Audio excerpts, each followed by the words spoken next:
There are stories that don't end, stories that cling, stories that wait for someone, anyone, to speak them back into the world.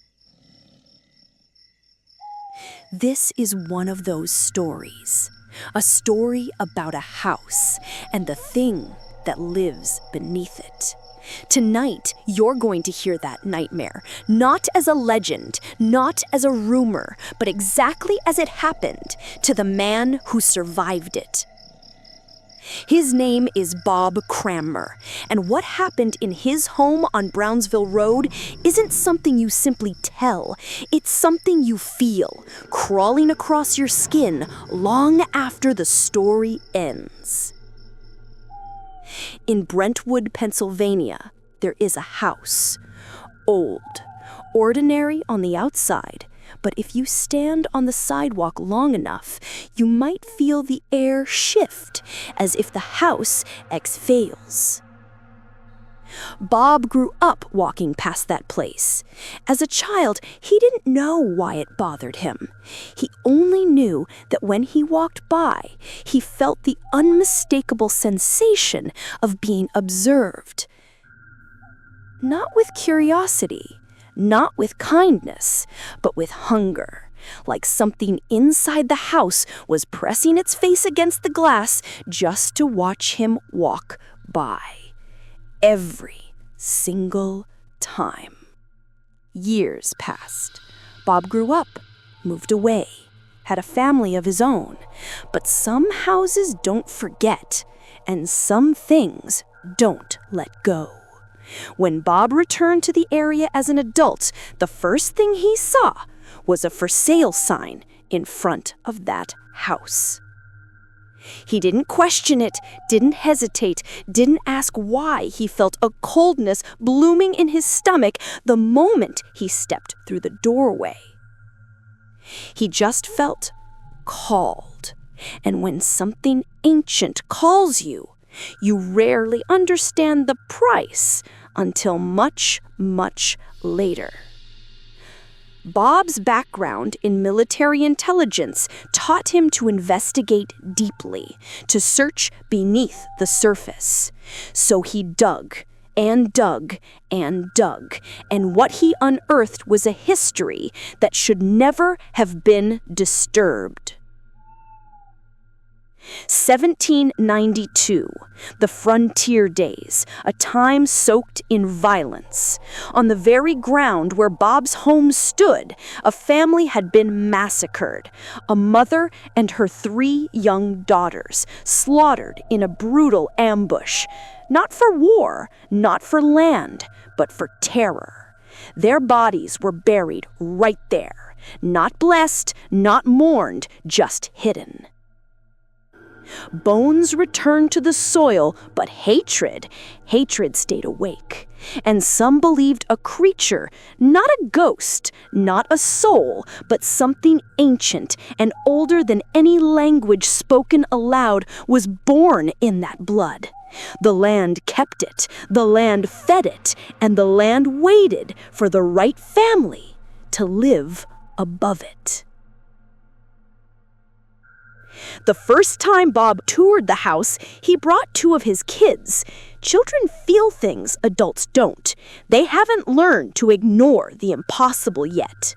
During the tour, little Bobby, 3 years old, went missing. They found him standing halfway up the stairs to the 2nd floor, frozen, eyes glazed, tears streaming silently down his cheeks.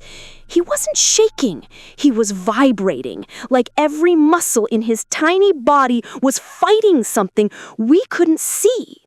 The current homeowner rushed over and whispered, "Sweetheart, did you see something?" People don't ask that question unless they already know the answer. Bob would later call that moment the first warning. At first, the house acted shy, subtle, almost playful. A closet under the stairs, just a simple closet, held a light bulb controlled by a metal chain. The chain was strange, too long, too old, too cold. Every time Bob opened the door, the chain was wound perfectly around the bulb, wrapped tight like hands had taken time to braid it into a neat, deliberate spiral. He accused his wife. His wife accused him back. Neither was lying. So Bob ran a test, opened the door, left the light on, closed it, locked it.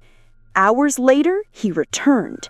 The chain was wrapped again, tighter this time, almost angry. It was the first time Bob realized the house wanted to let him know he was not the one in control. The activity escalated slowly, almost methodically. A chair would slide 1/2 meter overnight. A radio dead for years would turn on by itself. The children heard whisperings in their rooms at night, a language that wasn't quite a language. Lights flickered awake at 3:11 every night. Not 3:10, not 3:12. It felt intentional, patterned, aware. But the worst part wasn't the sounds or the movements or the shadows shifting at the corner of your vision. The worst part was the house learning them, watching their routines, pushing them apart, twisting emotions like strings in a puppet show. Bob's wife began to crumble emotionally. 2 of the children needed psychiatric care. The family was falling apart, one mind at a time. The house didn't need to kill them, it just needed them to break. One evening, teenage Bobby sat in his room studying for school when he heard a sharp cracking sound. Flip! Something shot from across the room. A CD, flying so fast it blurred through the air. It struck the plaster wall behind him and exploded into dozens of shards. Not cracked, not split, but shattered so violently it left pieces embedded in the wall. If Bobby had leaned forward an inch, the CD would have sliced into his skull like a disc of glass. This wasn't random, wasn't clumsy. It was a strike, a warning, a demonstration. The entity was no longer hiding. It wanted them to know, I can kill you. Then the walls began to bleed. At first, it was a single red bead high on the stairwell wall, far too high for anyone to reach. Then 2, then dozens, drops of thick, dark red fluid appearing in arcs and splashes as if thrown by an invisible hand. Sometimes they found puddles gathered in the grooves of the wooden floor. Bob scraped samples and sent them to a lab. The results made no sense. Not human blood, but inside each droplet were human skin cells. Impossible, absurd, wrong. This wasn't haunting anymore. This was contamination, infection, desecration.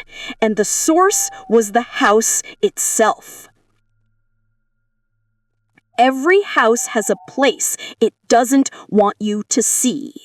A medium told Bob there was a hidden room, a dark pocket where the entity nested. Bob tore down the wall beneath the stairs, a wall sealed for nearly a century.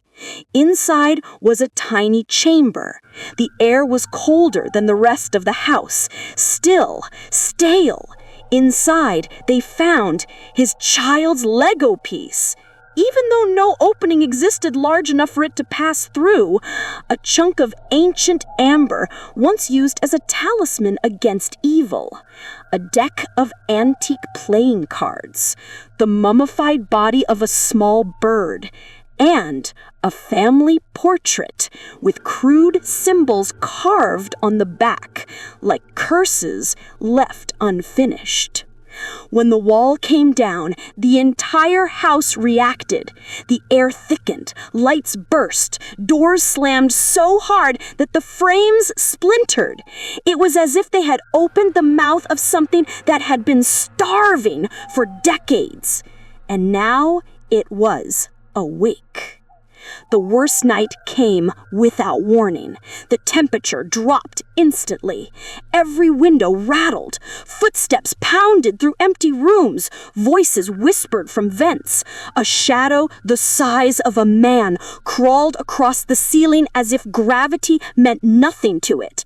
Bob later said it felt like the house itself was breathing, panting, hungry. Wife screamed that something had grabbed her hair. One of the children said a voice in their room whispered, "Downstairs, come downstairs." And somewhere in the walls, something scratched. Not randomly, not like an animal, but like fingers dragging slowly because they wanted to be heard. That was the night Bob realized they were not living with a spirit, they were living with a predator. Finally, Bob contacted the Catholic Church. They sent priests, then specialists. Then, finally, Father James LaBarre, a renowned exorcist flown in from New York. The ritual lasted hours. During the exorcism, the temperature in the house changed second by second. Warm, freezing, burning, freezing again. Like the air itself was convulsing. Shadows twisted, voices hissed from the basement. A pressure, like the weight of an ocean, settled over every room. And then, a scream. Not human. Not animal. A sound that didn't come from a throat, but from the walls. A sound of something being forced out. When the ritual ended, the house went silent. Truly silent. For the first time since they moved in. The presence was gone, or at least no longer daring to show itself. Years later, Bob still lives there, still hears the occasional creak, still sees a shadow move where a shadow shouldn't. But he's not afraid anymore, because he finally understood something. The thing that lived in the house wasn't the spirit of a dead person. It was older, older than the house, older than the land, older than the blood spilled in 1792. Something that fed on fear, grew on suffering, and waited for the right family to answer its call. Bob didn't choose the house chose him. It whispered to him as a child, followed him into adulthood, called him home. And when he stepped across the threshold, the door didn't just close behind him, it claimed him. Some nightmares don't chase you, they invite you in, patient, smiling, and once you enter, you never leave the same way you came.